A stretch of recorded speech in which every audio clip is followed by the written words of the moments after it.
Welcome to Vertical City. I'm your host, Lennon Richardson. During each episode, I interview one of the world's top experts in architecture, urban design, engineering, or ecology so that we can better understand and develop solutions for sustainable living. Thank you for listening, and get ready to join us on another groundbreaking and uplifting episode.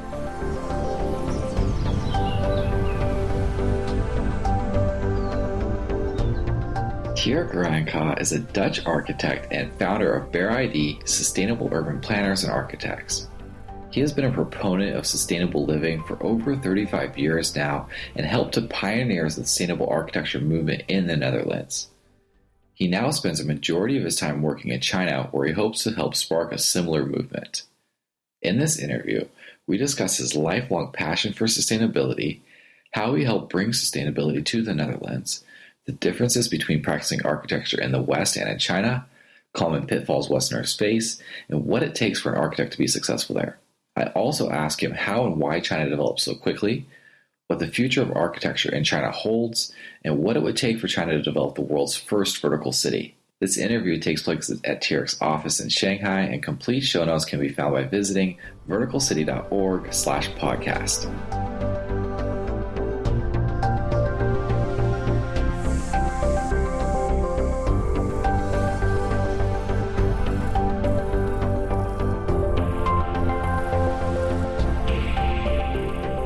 Tjerk, welcome to the podcast. I'd like to start out just by talking a little bit about your background. I know that in 1980, right, you wrote your master's thesis on sustainability and sustainable living. So in that regard, you were certainly a pioneer in the Netherlands as far as sustainability goes. And I'd like you just to talk a little bit about your project, about the master's thesis, why that was important to you long before this word sustainability was important to many other people, and how did that play out after you graduated? Yeah, thank you.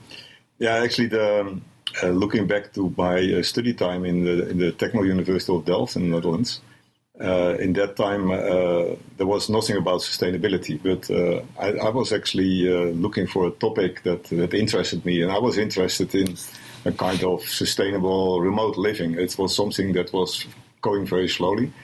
And I remember that in the big library in Delft, we have books, mostly books from America, actually. It was books about passive solar energy. It came all from California in that time, with Adobe buildings, etc. And I was really very interested in that type of buildings and what I saw there. It was also, I think, the days of Jimmy Carter, and in the US it was actually the good time for the kind of a green development, and there was a lot of things going on. It came very slowly to Europe, and actually what I also find out is that there was an Irish guy with a German wife living in Berlin, in Germany, and the guy's name was Duncan Kennedy, I think, and Margaret Kennedy. It was both were architects, and they were also doing some renovation in Berlin, like old buildings. They tried to renovate that and make a kind of green and sustainable renovations there. So there was things were happening actually. So I got more interested. So when I had to choose a topic for my thesis, I was looking for this topic actually, how to make more sustainable green buildings. And I find a few other guys that were also interested, and so finally I teamed up with a guy, and together we make this project.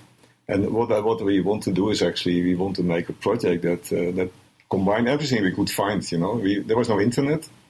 There was only books. So, and if I need a book, and for instance, if I find a book in the library, and then I saw in the back there was other books published that are not in the library, then I have to write a letter to the publisher somewhere in California, and then about 4 months later I get a book. Wow! So it was a little slow, of course, the whole process, but I think I started this in 1978, and 1979 I finished it actually officially. Officially, it was finished on the January 15 in 1980, but it was finished actually before Christmas. But the ceremony was just 2 weeks later, so I'm actually finished most of it in 1979. And the interesting thing is also is that it was really something that's very in the beginning. So I got the university have some special prizes, so I get a prize for this because I think it's very innovative master thesis that we made together, and it was not only written, we made 3 or 4 books, and then we have a lot of big pictures and everything. It was also the time that we have hard copy slides, so we have to make pictures of everything, and there was no Photoshop or nothing, of course. So it was, looking back a little, it was really handwork in that time. But okay, then we have actually we are almost cum laude. We have a pretty high score. Like you have a score from 1 to 10 in Holland, and we have something like a 9 average or something. So yeah, it's a pretty high score also for that. After that, we were invited by a magazine. It's called The Architect. It's a Dutch magazine, and I was interviewed by the guy, and I think 5-6 pages about my master thesis together with my friend Hans, who was we did that together. And so it was a kind of a nice start, And I remember that from the prize I got, it was really money prize. Wow. I bought the subscription on Solar Energy, the magazine from US. Okay. to stay in touch, with what's going on because nothing happened actually in Holland. But it was kind of funny thing that sometimes things come together very easily, because in 1982 I was working for a Dutch architectural firm, and in 1982 there was an elderman, and the guy, he went to the US and he went to the 2nd or the 3rd Passive Solar Energy Conference, and he was so excited about passive solar that he said, yeah, I'm the elderman of the urban planning, so what I want is that everything in this city will be on passive solar. So everything had to face south, big windows, all the things of passive solar energy. So he came back and he started doing this. And then I was introduced to him. Actually, my boss has a certain relation with people in that in the politics there, I think. And then he said, yeah, do you want to make a plan here? And so we get a plan of 600 residential houses to make that at once. It's like we do that in Holland. It's not private houses. It's a kind of project development. And so I make a plan, actually. It was really exciting because I could, after 2 years, I could make a passive solar plan, It was not like Adobe houses, of course, because it's not private houses with all the private things in there. It was like standardized concrete buildings, of course. But we calculated energy consumption. And in that period, I remember that an average house used something like 3,000 cubic meter gas for heating and for cooking and some hot water. And then we did this project. We calculated we should go back to about 50% of that, so we would save 50%. Actually, the interesting thing is that after it was built, I asked a few times the municipality about figures, because they have some average figures, and not private figures, but average figures. And it was around 1,000, so it was actually only 1/3 of what the average was when we started doing this project. So it was really one step further. And I remember also we have a mechanical ventilation system in there, so that you have less ventilation in the winter when you have a lot of energy losses, and you have better ventilation in the summer when it's very hot outside, and this type of things. So we have a lot of very simple things that are all standard now, but we put it in this project. And that was a little my beginning. Another project I did was a juice hostel, and they wanted to. I have the client that was a juice hostel society, and we have a lot of these hostels in Holland. And I make a completely solar energy juice hostel then, but then the point was that the board think it's too risky, So it was too early in the time, I guess, so it's never built. And finally, we just did some other things. But very slowly, we did some of the project. But until 1986, we have a crisis, and economic crisis worldwide, actually, but also in Holland. And most building development was stopped. So that means there was no work for me anymore, and I lost my job. But what I did is that during my study in Delft, I was also working together with a few students in a kind of small company we called Living Energy. And that Living Energy, that was get some research projects from the Dutch government, the housing department of the Dutch government.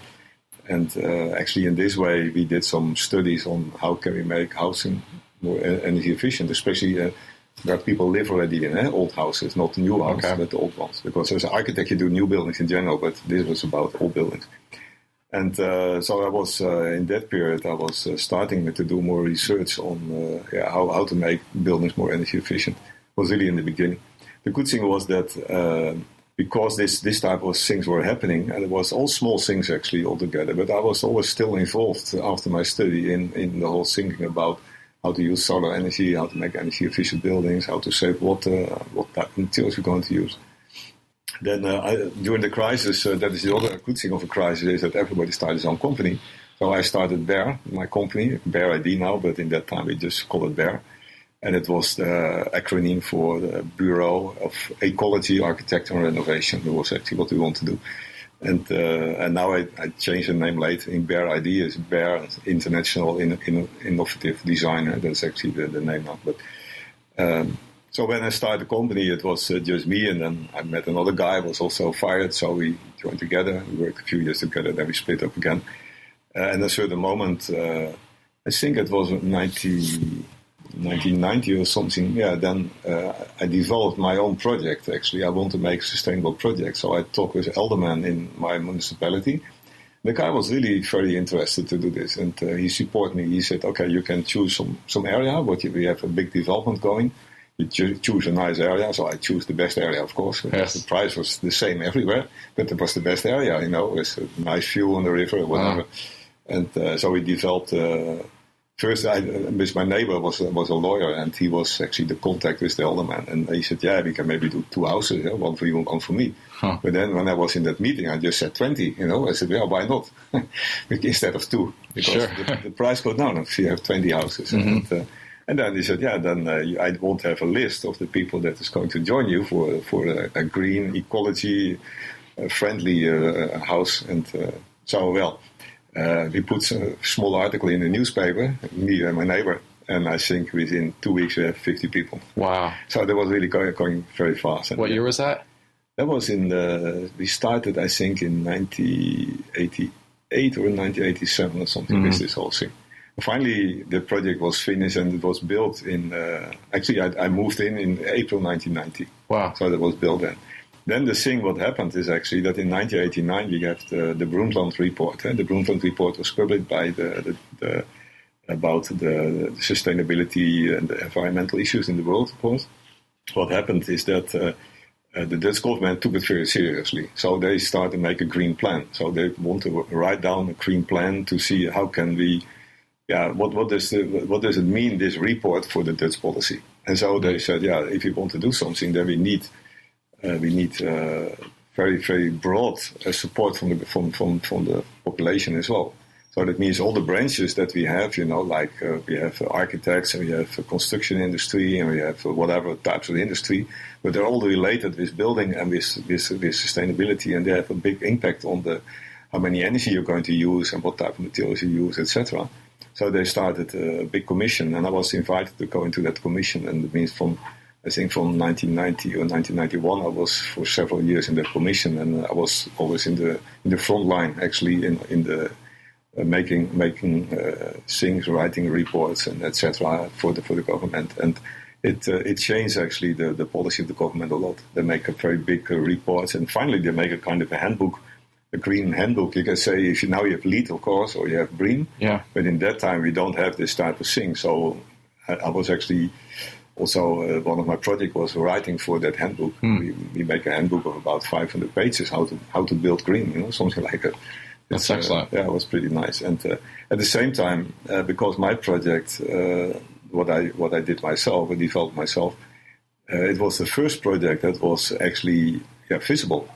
There was one or two other initiatives in Holland, but not so much. And I did it together with one of the biggest construction companies in Holland. And it means actually that the construction company, they have a lot of relations. So they invite everybody to go to my house. I think in the first year, I have 1 or 2 visits a week with groups of 20 to 50 people running to my house, to see what I did there. Wow. And we have a double locks, at the front door, so to prevent wind. We have greenhouse on the back, we have a big 5 rooms on the south side, and we have almost no rooms on the north side, only the kitchen, the bathroom, and one storage room, and we have a big bicycle storage for many bicycles.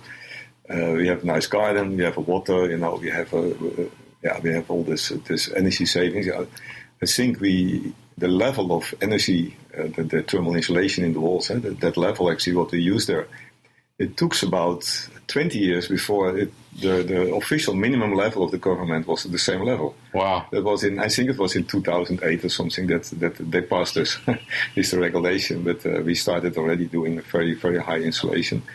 We have, Holland is pretty wet, as you know, and this area is actually in one of the lowest points. It's about 6 meters or 5 meters below sea level. Okay. So it means there's always a lot of water that has to be pumped away. And but that means that under your building is always wet and there's a lot of moisture or whatever. It's so we make special sinks for that, special flooring. We choose the materials very, very careful. We didn't want to use any tropical hardwoods. We didn't want to use for the thermal insulation. We didn't want to use plastics or other chemical stuff. We try to do this very careful. We use a lot of Swedish products because Sweden already was further in the development of more environmental friendly products, and so etc. Yeah, so it was actually all together. And that was sometimes things come together in the right time, and because of the project and because of the impact, and also all the visitors that came over, I got a lot of work to do as architect. So besides working for the government in its commissions, I did a lot of work. My company grew from 1-2 people to I think 20 people or something, 24 people or something in a few years.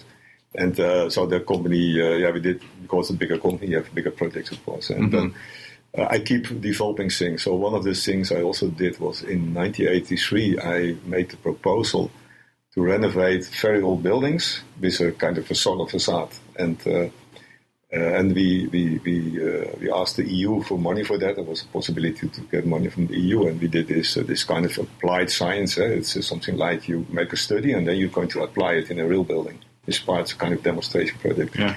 And actually, the first time we were really amazed because one day we just get a letter. We have no email in that time, so it was a letter by post, and it said, you get 300,000 guilders. Wow. If you think that you have maybe 20,000 guilders as a salary in that year, so it's 15 times your yearly salary or something. Wow. And we get that money for the project, to do this whole thing, and it was pretty interesting, of course. Since then, I always join these EU projects. I do a lot of this applied research on solar energy mostly, but also on green building. And so that is actually beside the design work, I do this research always. And I think since 1983, that was the first project. Well, the last one was 1 month ago. We have a new project again, so I will go another 4 years, I guess, for this type of project. Okay, and so you've been working in China at least part-time since 2000 and got an apartment here in, you say 2007. So I'm curious to know, what's it been like transitioning from working in the West now to primarily working here in China in regards to getting new work and the politics behind that, the scope of the projects, timeframes, everything like that. What are some of the key differences between the two areas? Well, it's a huge difference, I can tell you. Sure. It's actually the real culture shock I had before, because I came here many times. I think before I really moved into China, I was here 5 to 10 times a year already. So that means I already traveled 40, 50 times to China in the first 10 years, I think, or first 8 years, I think. And that means that a lot of the culture shock was already gone. And I was getting used already to the way people work here. So when I really decided to move to China and start my company here, actually I didn't directly start my own company here. I have my company in Holland, and I worked for an other Dutch company in Shanghai first. But finally that didn't work out so well because of the crisis in Europe. There was actually the company closed. And so I opened the office here, and I worked because I still have the company in Holland. So I just have to, very simply, can just open an office here. Mm-hmm. But it has some things because you have to register in China. And that means you have to put money in the bank, whatever. Yeah, a lot of this type of things, of course. But all the paperwork takes a long time. You find out that everything here is much more complicated than in Holland, because it's not only that you don't know it sometimes, but it's actually everything is not very efficient. It's a kind of weird always in China. On one side it can be very efficient, very fast, and the other side they are not at all. Okay. Especially, I think if you look to civil servants, that is always a very slow process. And for everything, you always have to go back, and it takes a long time, and you cannot do it online or whatever. It's always something like that. But there's also something you get used to. If you look to the development, if you have a client, it's just the opposite. If I do a project in Holland for a real estate company, now they come to me and they said, we want to do this project. Now we talk with the municipality to buy the land or something or whatever. And that means you have a kind of a planning, and that means in about 2 years or 2.5 years they want to build or something. That means you have at least 1 year for the whole design stage, until the first idea to the final technical drawings at the end. And then you have the construction, takes another 8 or 9 months or 10 months maybe. That means that the 2 years is filled in, the first year for the design and the second year for building. And here in China, it's like they come to you in February and they said, we need a library, and actually it's for university, and university, the students will come on August 15th. And so then it means that, the library should be finished in September 15th. And said, okay. And but how much time does it take for construction? 3 months. Okay, that means I have also 3 months for everything, something like that. Wow. And then, it's okay. And then I know already it's possible, but I don't say that because people really, they go like this. It looks like in the system here that people don't want to tell the boss it's not possible. Mm-hmm. So the boss say, I want that, then they tell you, we want that. And the guy in between don't say to nobody what he thinks. Mm-hmm. He just pass the message. Yeah? And then actually, of course, when you start working, then there's always things go different. It's like that. And it goes always slower, or something changes, and sometimes it is not built at all. They just stop the whole plan. That's also happening. So it's not very consistent. And in Holland, I think the Netherlands. I always say Holland actually. In Holland, it's also like I think 9 out of 10 projects were built. You make a design, and maybe 10% is, if it can be competition, whatever, or this may be a reason it's not built. But 9 out of 10 projects is built. Sounds pretty good. And here in China, it's actually the opposite. 1 out of 10 is maybe built. Wow. Maybe. It's really completely different. And you do a lot of projects, and they ask you, and then there is for the bidding process already. So they don't even have the land. So you have to be very careful, because they come to you and they don't tell that. You have to find out yourself if they have the land or not. Then you know what is going to happen. And one of the habits they have here in real estate, a lot of people in real estate, they don't have a good cash flow. They just start sometimes. You start maybe last year with a new company. For every project, they make a separate company. So you sign a contract as a company is just opened for that project. I see. And that means actually that company has no money. That means then they say, as soon as we can sell something, we have money. So that means that they expect actually you as architect that you invest also, but you don't get anything except what you did. You don't get any profit out of that. You get the work that you did. So if you say it cost 1 million kwai, let's say it's the fee what you need for that. Then you have to wait maybe 1 year, and then the money comes in, and then you get it. Maybe you get not everything, but you get at least part of it. and that is actually a way of working that you have to get used to that. It's a completely different way of working. In Holland, I have a construction company, or I have a project development company, or a real estate company. They just have money. Mm-hmm. They don't start the project, and I ask for, you have down payments, and every month you send a bill, and every month you get your money.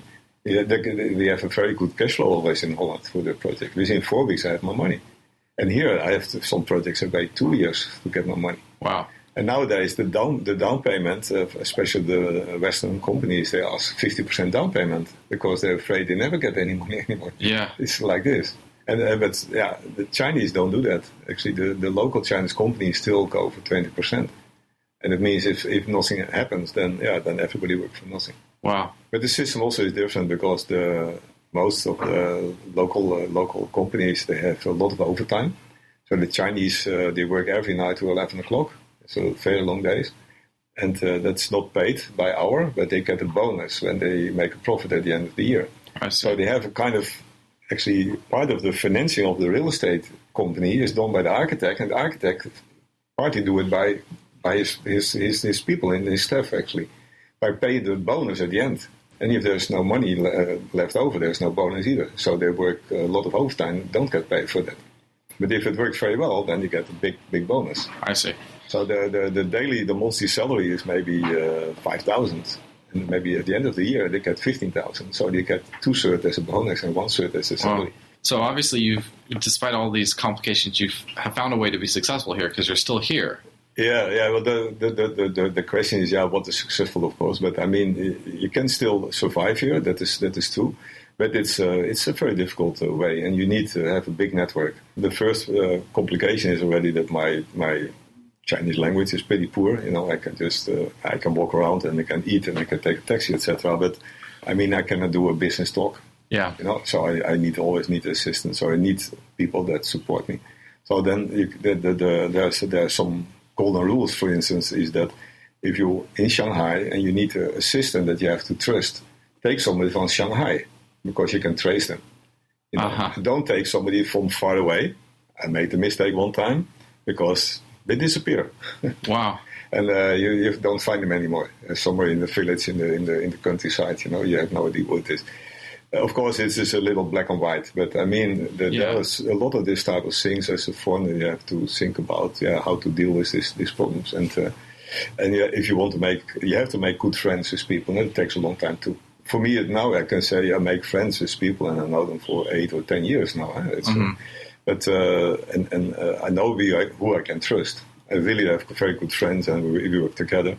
They bring in the projects for me. They're not architects, they are engineers or they're consultants or something, and then they need an architect and they come to me because we know each other very well. It's a pretty normal relation. You can have the same in Europe and the US, I guess. Where, you build a relation with people, of course, always like that.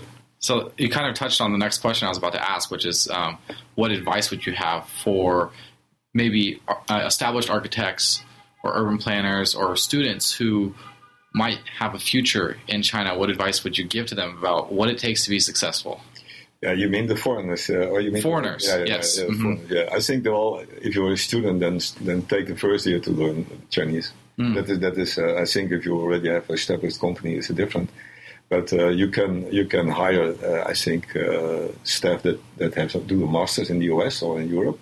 There's a lot of Chinese nowadays. They do the bachelor's in China, then they work a few years, and when they get enough money, they want to do a master's. Because most people don't have a master's here in China. There's mostly a bachelor's. It's different. And these people, actually, they're very ambitious. So if you can find some of this Chinese staff that can work in your office, and you can find out in the years that they work in your office, in your local office in Europe or in the US, you find out if it's very valuable people or not, of course. And if you know that, then you can trust them. Then they can help you to build up industry here. But that takes some time, of course. It's not like you just grab somebody and that's it. I must say I have also very bad experience with people that you think are capable to do things and they're not. It's very difficult. I think that is also the difference in the culture that. I can understand much quicker in Holland if in an interview, how can I deal with somebody? Is it a good staff or not? Will I take them or not? And then we have 2 months probation period, of course, and then we find out more in detail. But actually, after the 2 months, in general, nothing changed. Actually, people are still the same. So your opinion after 2 months will be more or less the same after 1 year. And in China, you find out in the first 2 months they look perfect, but after 2 months, when you give them a contract, it's not perfect anymore. So they work different. The same for they give you a CV, they give you a portfolio of projects. I find out they put projects in there they never seen before. So they make fake portfolios, Wow. Even on LinkedIn, you can find fake profiles. Sometimes the picture is the same, so you find out it's fake. I have one time had somebody was change a LinkedIn profile all the time and just change it what they need. So they put in there what they need, not what they have. I see. So this type of information is really, that is. I find out that is in China different. I think it's not that you cannot trust the people, but it's more like the struggle of life. The competition is very strong here. It's very hard. Yeah.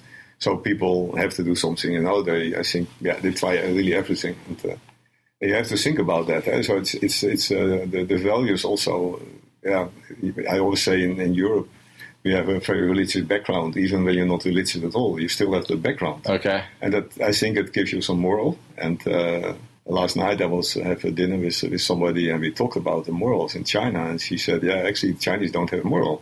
because they don't have the background what you Europeans have, and for us actually, the only thing that counts for us is money. We only see us different actually, because you think about this, as you don't like it so much, but it's a reality, of course, and everything is focusing on money here, and that's something. If you only focus on money and on nothing else, it is also it's pretty poor living, of course. But it explains a little what's happening here sometimes. So I don't judge people here because, with a background of a country with a high level of social security, where you don't care so much because the government is always there, It's sure. So, and here you have a country where the government is never there. Yeah, I like your non-judgmental attitude. Yeah, you cannot judge people just for this because the point is it's a completely different culture. All right, so you said about 10% of the projects that are ever thought of are actually finalized. And of those 10%, how often are they successful in terms of a good fit for what they were intended to do and also from a financial standpoint? Yeah, the financial, you mean for my financial point? Right. Are most of them profitable? Yeah, actually, the point the first point is that a foreign architect cannot do the whole project. I'm fully registered, fully licensed architect in Holland, and I can do the whole process. But here in China, I'm only allowed to do the first stage because that means I can make a concept design. Maybe I can make preliminary design, and then I have to team up with a local company to put a stamp on every drawing, and then the final construction drawings is almost impossible for us to do. I don't say it's really impossible, but for us, most architects, it's very difficult. So you need a local company that has everything in house, all the engineers, whatever, and all the stamps, etc. But that is one of the things. But it means that if you look at the process, you make a concept design. The client, after the concept design, they start a new bidding. They will look for partners who are going to do the next stage, the preliminary design. So if you're lucky and the client likes you, you can do that. But still, they will ask other people for the same thing. So you have a pressure on your price again. And if you want to do the second stage, you have to bid again, actually. The third stage, they don't ask you even. They just go to a construction company or go to a local design institute and let them do all the technical drawings. And then it depends a lot of your client. If you really have good relation with your client, and I have that good experience with the Yunnan Bayao, this big building behind you on the wall. Actually, that Yunnan Bayao is not a professional developer. It's a pharmaceutical with traditional Chinese medicine, pharmaceutical industry. We make a big project for them, and they actually have a guy there. Is an architect. Actually, that guy was a classmate of a friend of mine. Okay. That's always a relation, of course.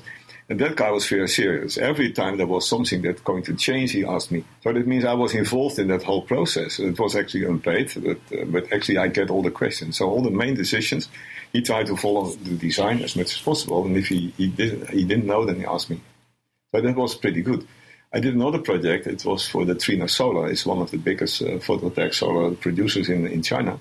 Maybe number 2 or 3, actually, a really huge company, for Trina Solar. And there it was the same. We do concept design. Then we have preliminary design that goes to a local institute. Actually, it was there was a consultancy company from Germany was there that do the whole procurement and that do everything, the project management, everything. And then it goes finally to a local design institute, I think in Nanjing, that do the final drawings. In that whole process, after we finished our design, we are never involved anymore. Mm-hmm. And actually, we make very detailed facade drawings. We have several ideas where we put solar in there, the facade and whatever. We have a lot of ideas. We put it all in the concept design. But at the end, I visited the building early this year because it's finished now. Well, it's not completely finished, but the main construction is finished. And what I find out is actually they make a lot of changes. Okay. And not always good changes. One of the very weird things is that on the south facade and the southwest and the southeast facade, you have solar panels in the facade, and it's a solar company, so you want to show what you're doing, of course. And actually, it's a circle building, it's a round building. What happened is that on the north side and the northeast and northwest side, I make a kind of dark blue colored panels, but it's very, very obvious that this is not solar at all. You can see this is a blue panel and this is a solar panel. It's very, very big difference. So what they did, I go there. What I see is the dark blue panels were not in there. No, they printed. They make a kind of photovoltaic print on panels and put that on the north side. So the north side has the same kind of a pattern, but just a little different. It looked like they have kind of fake modules there. I see. And then I think, what is the logic behind here? Who made this decision? I don't know, because I cannot find out. But what is the logic behind to put, if you are producing solar panels, and you cannot use them on the north side, what is then the logic to fake it? To do like you can put it on the north side by making a kind of a print that looks like you have solar panels on the north side. I think there's completely no logic for me in this whole thing. But okay, but these things just happen. It's of course you can say even on the north side you can have maybe a little daylight, so maybe 5%, 10% yield or something. But I don't think it's very, very clever to do that. Of course, to show the message like this. So it's really interesting with all these different hurdles and different hands involved. It's amazing that things happen so quickly. Do you think that the speed of development here is primarily driven by the need that things are expanding so quickly, or is it something more of a philosophy or just a working mentality? It's. I think the development speed there's two things. The government, local government, don't have much money in general. So by the real estate development, they can sell the land and they can earn money actually. So there's one thing is that the local governments, if they need money, that the best thing they can do is develop real estate. That is one of the things. So that is one driver. The other thing is that there are big companies here that develop things. The well-known companies that do shopping malls or residential, whatever. But there are a lot of companies that do something completely different, like a guy who has a coal mine. He earns a lot of money, and then he said, what to do with the money? So he starts real estate. So he just asked 4 or 5 people, and they start real estate. I even had one time a client, and actually the guy was a Volkswagen car seller, and they start also product development. He said, I have a good friend, he's in the government here, local government, so if he sells me the land, I can do that work, and I can make a lot of money. Because in that whole project development, you make much more money than with selling cars. That takes more time, So, and for the coal, it's the same. They have that money and they want to make more money. So to make more money, they start real estate. So there are hundreds of small real estate companies here that are not very experienced. And there is one thing, they have no idea actually what's going on. So on the moment they start doing something, if they have to buy the land, then you have to build this in 2 years. That is mostly 2 years actually. So otherwise the land goes back to the government. And then you lose your money, and so you lose the land actually. So you have to build actually very fast, and that means they push a lot and everything. The faster the better actually, because it's a kind of safety rule. If it's built and I can sell it out, then I get my money back. Yeah. So if I can do that in 2 or 3 years, or maybe 4 years maximum, then I get my money back. And if it takes too long, I have no idea what's going to happen. The regulation can change. I see. In 4 years, you have a new local government, and then maybe my friend is gone, and it's all this type of uncertainties. Wow. It depends a lot on personal relations. It's not on regulation; it's on personal relation mostly, and that makes the things. I think that's one of the reasons it had to be very quick.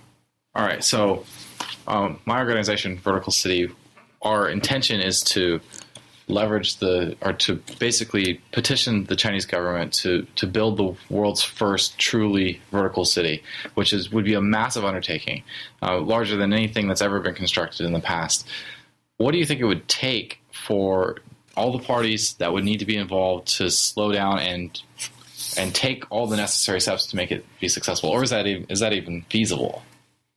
Yeah, well, it's always a big question. I cannot give a real answer, of course, but one of the things I know is that you have the company is called Bright Air Conditioning, and the CEO of that company is really a very hardworking guy. He's from Changsha in Hunan, and in the 2010 in the Expo, he built a small building. He has where he shows his products.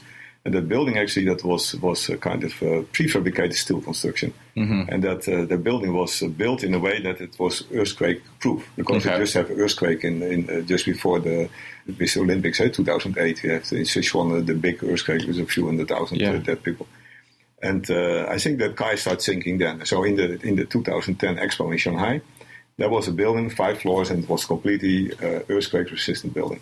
And he could build it in a week or something, I think. Then he started, beside his air conditioners, what he's still producing, and air purifiers, he's also produced that.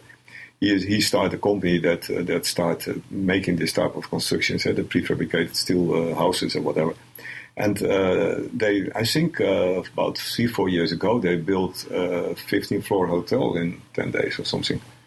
And it was everywhere. I think also I saw it on several websites. It was really something amazing, of course. And then he made a design for the biggest tower in the world. And it's actually that biggest tower in the world is not built because the government stopped it. Actually. Okay. It's also hard to say why. I think it has to do a lot with who dares to take the responsibility. Mm-hmm. It's really something like that. And because to take responsibility is something is pretty difficult in China.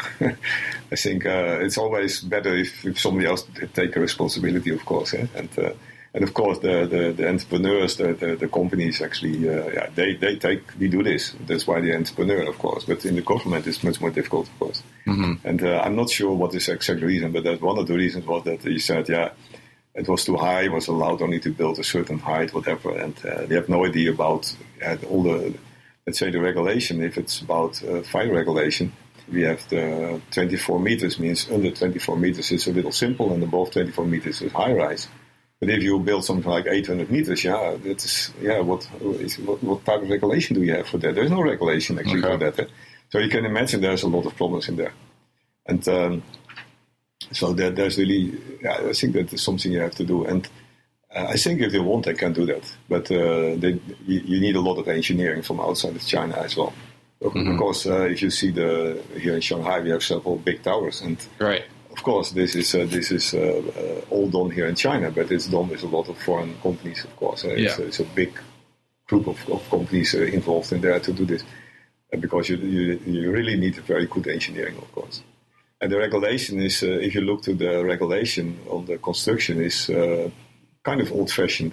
It's like when I was a student, that was before 1980, then I remember something like 1975, 74, we have a professor, they do the engineering, the construction engineering, and he told us that the old system where you build thick walls and you get thinner to the top, it's like a Roman start already like that, of course. That was something we used for ages. Now we with computers, we can calculate actually what is the moment that it collapsed. Mm-hmm. And then if you say, okay, on this moment the construction will collapse, then we have a safety factor of maybe 1.7 or 1.8 or something. That means then we know what the construction has to be for this situation. So that means the dimensions can be much smaller actually, because you calculate in a different way. And before it was really like the biggest poles on the lower point, and it goes thinner if you go up. Every traditional Chinese office building has huge columns on the ground floor, like 2 meter to 2 meter or something, and it has 50 centimeter to 50 centimeters on the top floor, because it's built like this. And it's not built in the way we built in the Western countries or in the US or in Europe.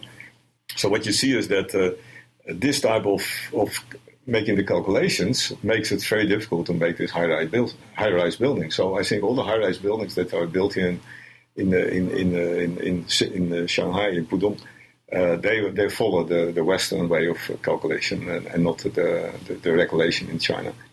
I think the regulation is also a little stiff, and they keep it like this because there's a lot of things built outside of cities like Shanghai, in a lot of remote places where you have no control, you have no idea what's going to happen. So so if you don't know, then you follow the safest way. That means you make huge constructions. The Yunnan Bayal project was actually we made the construction drawings in 2008, and then when we have the earthquake in Sichuan, then the management said, we want to have a very safe building, and suddenly our columns from 60 to 60 centimeters became I think 120 to 120. They doubled. No, actually, they quadrupled the space. And instead of making the construction more intelligent, they just make it sicker. Something like that. It was horrible for us because you have to do all the drawings again. But this is a little the way it works. I think sometimes it works also in the if you have your telephone in the flight mode in America and Europe is allowed. You can use your telephone in flight mode. No problem. In China, it's not allowed. Why? Because you have no idea what telephone it is. What the kind of a rubbish they have, the electronics they use. You have no idea. So that's why everybody switches it off. And you're sure that it's all switched off and nothing can interfere or something. It's. I think that is the big difference between what's happening here in the regulation and what's happening in the Western world in the regulation. So where do you see China in the next 10 to 20 years as far as architecture and construction? What are going to be some of the major changes that take place? I think one of the big things here is that the quality has to be improved. Because this is one of the reasons that things go fast, but also they demolish very fast here. Because if you see a building, well, you live here now you stay here for a few months, you have seen it. Buildings look dirty.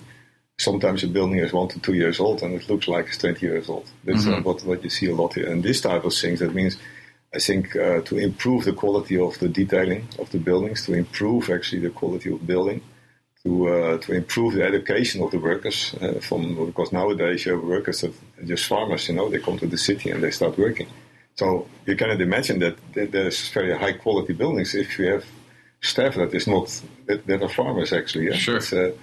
So you can imagine there's a whole thing that has to be done to improve quality in China in the buildings. And then I think you can make buildings that last longer also. And you can think about what's going to happen after 10 or 20 years. Because at least in the Netherlands, it's pretty normal that you don't pull down a building, you renovate the building. Mm-hmm. So that means the construction can still use that. You take off the facade and you renovate it, or you keep the facade and you put the second facade over it with a better insulation or whatever, and maybe some nice cladding, and you have a completely new building. Mm-hmm. And then inside you take a lot of stuff out and you decorate it again inside, of course. And what you see here is actually that the constructions quality is pretty poor.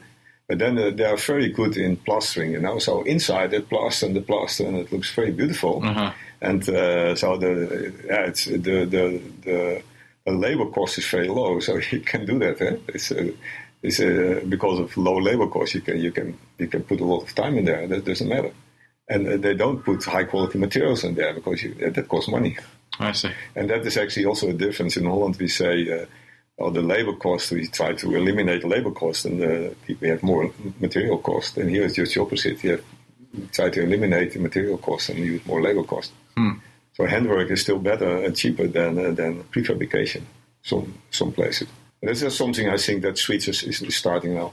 I see things like more and more prefabrication in a city like Shanghai. Shanghai is Beijing also I think, but I live in Shanghai. But Shanghai is really in regulation pushing a lot. Now, one of the things is that in Shanghai you have to start using Revit. They want to push everybody in the construction industry to use Revit to make actually to improve the quality, of course. So you can see that there's already going on now. So in the coming years after Shanghai, it works fine. Then it will move to other cities, and then it moves to the countryside after some time. Of course, it takes more time. Sure, but especially in the big city like Shanghai, I think this is happening. How much has the country changed in the last 10 to 15 years since you've been working here? Well, I remember when I came here in December 2000 for my very first time. I went to Beijing to give a lecture in a conference. It was the week before Christmas, and it was pretty cold. It was minus 10, minus 11 by day. There was a lot of snowing. And when I was in a hotel it was the Hardeman Hotel. It's close to the station in Beijing, the central station. And it was the hotel was pretty famous hotel because foreigners stayed there more. And but the staff didn't speak English. Okay. First thing. And so they have for the breakfast have a paper, and it said 1, 2, and they have 10 menus, and you could just choose it. Actually, it was in English, and I chose a menu. It was completely Chinese menu actually, but it was translated for me. And the price was like 8 or 9 kwai. And so one time I have a menu of 9 kwai, and I pay in the restaurant of the hotel always. So I give them 10 kwai and I get 1 kwai back. And then it takes a long time and they're very busy. So I think, okay, 1 kwai, 10%. 1 kwai is less than $10. It's really nothing. Right. So I just let it go. So I walk to the elevator. Before I reach the elevator, already the staff bring me the 1 kwai. So they run behind me because they don't have any tips in China. That is completely no tips. It's a tipless country, and I would say I enjoy that very much because it makes life much easier. Sure. If people just get a salary and you don't have to bother about this thing.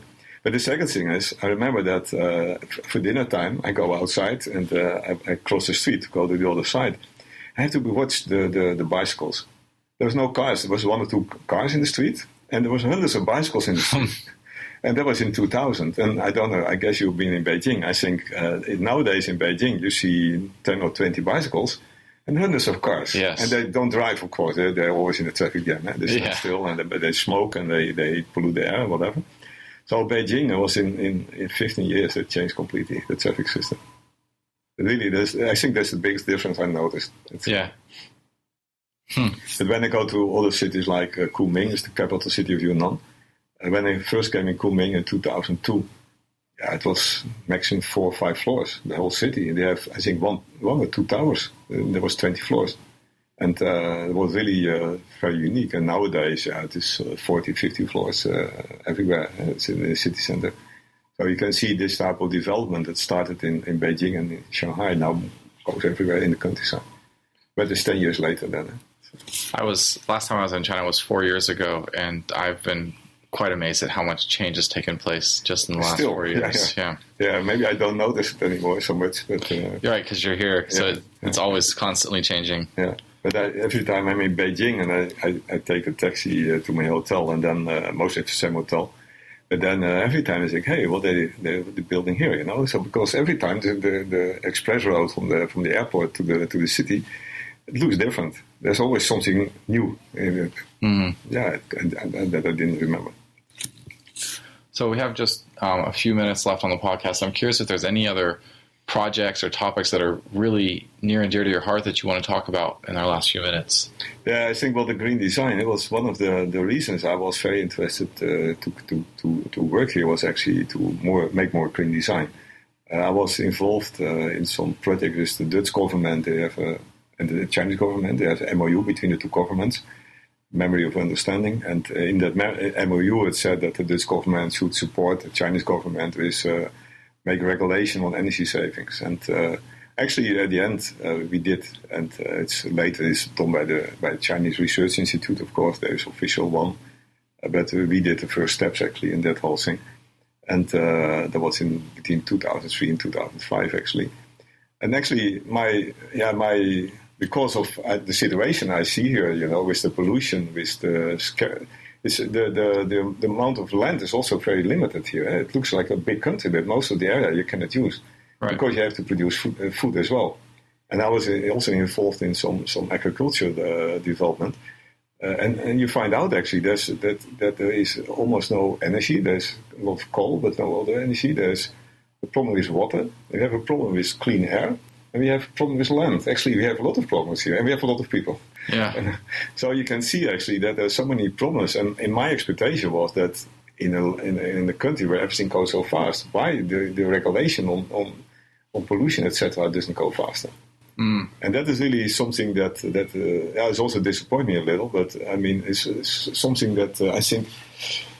Yeah, that really goes very slowly. And it has to do with the central politics, of course. Because for a long time, all the people here have to... they actually, if you want to become a star, a political star, you have to earn a lot of money, You have to do big economic development. And if you start talking about the environment, it's not economic development. It's actually just the opposite way in the thinking of a lot of these political guys. And I think that's one of the reasons that it was not very high on the agenda. Although everybody knows the figures nowadays, how many people get cancer and how many people have bad air or whatever. There's a lot of things going on in China, and I think the problems in the whole the health of people is really growing actually in China. For the future, it will be a big problem, I guess. I know that in the States, at least, in the United States, the concept of sustainability has actually transformed itself into one of profitability. Yeah. And it seems like that's certainly not the case here yet in Not China. yet. No. Do you have any sense of how much the average person views sustainability? Do they feel that it's an important topic? Or? Yeah, the average person is very hard to say because we have a lot of migrants. There's people that come from the countryside. Shanghai has 24 million people, and there's 9 million local people, and the rest comes from outside. These people are still here as a kind of struggle of life. They still try to make the money here. They have to make a living, whatever. And some are successful, and some are not. For them, I think it's not really something. But if you have the people that are educated people that work in companies, I find more and more young people actually they think about this. So there are good signals in general, and I think also in the universities, more and more people get more interested. And in my circle of friends, actually, it's a topic. But I have a circle of green friends, of course. Here, sure. There's a lot of people from the US here. There's a lot of people from Europe here, and there's really a lot of people doing things like green drinks. Where we meet and you meet other people. And the good thing is that if you go to things like green drinks, and two-thirds is Chinese. That means these Chinese are all interested in the topic of green design or whatever. It can be everything, of course. It's not only architecture. So this is actually the good signal. But if you look to what's really happening in the industry, etc., it's still slow, I think. Okay. All right. So with our last minute here, do you have any parting words or call to actions that you'd like to make for our listeners? Yeah, I think the first thing you have to think about not from your own backyard. So that is a very important thing. If you want to do something here, try to imagine how the Chinese live and what their problems is and what their society is. Otherwise, it will be very difficult to survive here. If you cannot do that, then you get disappointed. Secondly, I think I see still a lot of future for green design here. I think it's still a lot of possibilities. But we still have to push it. It's not something goes automatically. I think in Europe it also took 10 years or 15 years before it became more or less normal to do this. And in the US it's the same. It takes a long time. If you compare with my books from the 1980s about sustainability that I buy, and nowadays this is already 35 years later. So some things take time. But China should go faster because it's really needed. Sure. And so I think if you come here to China and you can push it, you can help pushing it, that's a very good idea, I think. Great. Yeah. Well, thank you. I appreciate your time for the interview. It's been very enlightening. Yeah, nice to meet you, Alan. Thank you.